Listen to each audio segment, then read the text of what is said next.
तो आज मैं आप लोगों को बताता हूँ कोऑर्डिनेट्स, यानी कि आप जो ये देख रहे हैं यहाँ पर ये अल्फ़ाबेट्स लिखे हुए हैं और यहाँ पर ये नंबर्स लिखे हुए हैं। तो ये जो है वो किस तरह से जो है चेस में यूज़ होते हैं और इनका जो है वो क्या इम्पोर्टेंस होता है एक चेस गेम में। तो आप देख सकते हैं यहाँ से, यहाँ पर A B C D E F G और H तक लिखे हुए हैं। और अगर हम लोग यहाँ से देखें तो यहाँ पे 1 2 3 4 5 6 7 8 यहाँ पर 8 तक ये जो है नंबर्स लिखे हुए हैं। तो अभी होता क्या है, जैसे कि मान लीजिए ये जो नाइट है ये यहाँ पर रखा हुआ है। तो नाइट अभी कहाँ पर रखा हुआ है, A B और C और 1 और 2, यानी कि नाइट जो है वो C2 पे रखा हुआ है। पहले मैं आप लोगों को ये बताता हूँ कि कौन सा पीस जो है वो किस तरह से इसको मेंशन किया जाता है। अगर हम लोग एक पॉन की बात करें तो पॉन को जो है वो किसी भी लेटर से मेंशन नहीं किया जाता। अगर हम लोग पॉन का जो नोटेशन है उसको लिखेंगे तो जैसे अगर मैं ये पॉन को आगे बढ़ाता हूँ तो ये जो पॉन है ये B2 से B3 पे गया है, ठीक है। तो मैं जब नोटेशन लिखूंगा तो मैं सीधे सीधे इसको B3 कर दूंगा, क्योंकि पॉन के लिए जो है कोई भी लेटर यूज़ नहीं होता। अब आता है नाइट। तो नाइट के लिए जो लेटर यूज़ होता है वो होता है N।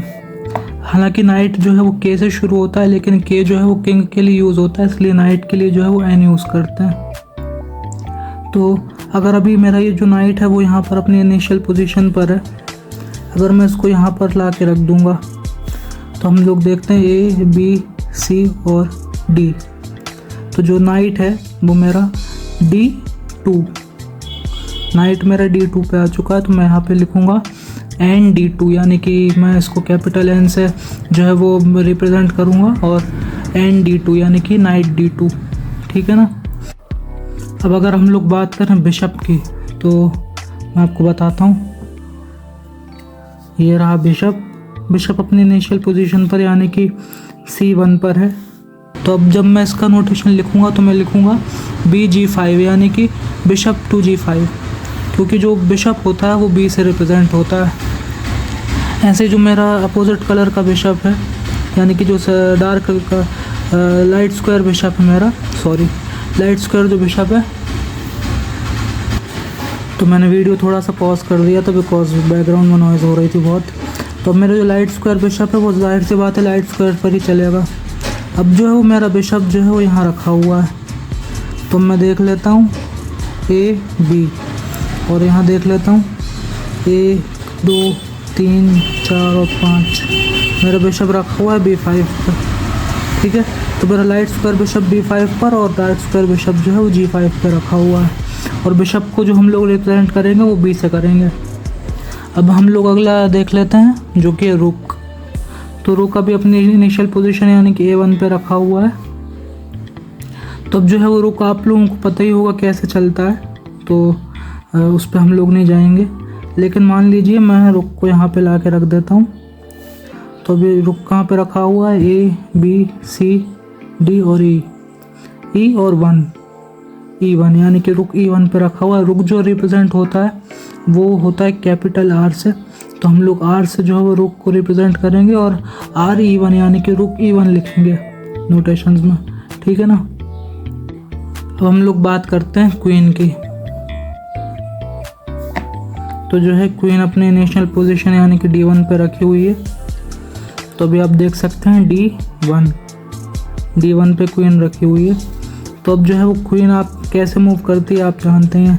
मान लीजिए मेरी क्वीन जो है यहाँ आ जाती है, तो क्वीन अब आ चुकी है C2 पे। तो मैं यहाँ पे लिखूँगा QC2, यानी कि जो क्वीन होती है वो Q से रिप्रेजेंट की जाती है, ठीक है। अब जो है क्वीन तो कैसे भी चल सकती है। अब मान लीजिए मेरी जो क्वीन है वो यहाँ आ गई। तो अब यहाँ पे आप देख सकते हैं यहाँ पे लिखा हुआ F और F2, यानी कि जो क्वीन है वो F2 पे आ चुकी है, ठीक है। इसको मैं यहाँ रख देता हूँ। अब हम लोग फाइनली बात कर लेते हैं किंग की।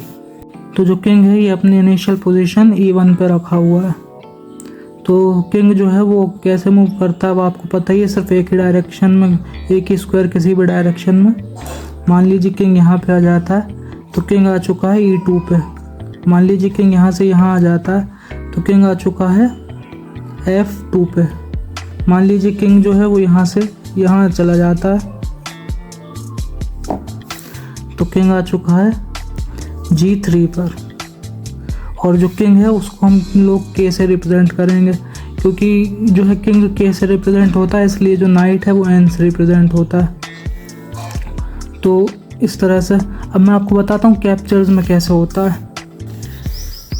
यहाँ पर एक जो है बिशप रखा हुआ, ब्लैक बिशप। अब जो है अगर मैं इसको नाइट से कैप्चर करूँगा, ये मैंने इसको नाइट से कैप्चर कर लिया बिशप को, तो अब जो है मैं लिखूँगा NX और यहाँ पे ये जो स्क्वायर है इसको मैं देख लेता हूँ, ये है E और 1 2 3 4 5, तो मैं लिखूँगा NX और E5, यानी कि जो नाइट है उसने E5 पे कैप्चर किया है, ठीक है ना। अब जैसे मान लेते हैं कि बिशप यहाँ पे रखा हुआ है और मैंने इस बिशप को जो है वो रुक से टेक किया, तो मैं यहाँ पे लिखूँगा RX यानी कि R टेक और यहाँ पे लिखूँगा D1, ठीक है। तो इस तरह से मैं इसको रिप्रेजेंट कर सकता हूँ। जब हम किसी भी चीज़ को कैप्चर करते हैं, किसी पीस को कैप्चर करते हैं, तो हम जो है उसको जो है X से रिप्रेजेंट करते हैं। अगर ये भी बिशप यहाँ पे रखा हुआ है और मैं इसको जो है वो सिंपली अपने क्वीन से टेक कर लूँगा, तो मैं लिखूँगा क्वीन X और यहाँ पे लिखूँगा E2, क्योंकि ये क्वीन ने यहाँ पर E2 पे कैप्चर किया हुआ। तो आपको ये सारी बातें आई होप समझ में आ चुकी होंगी।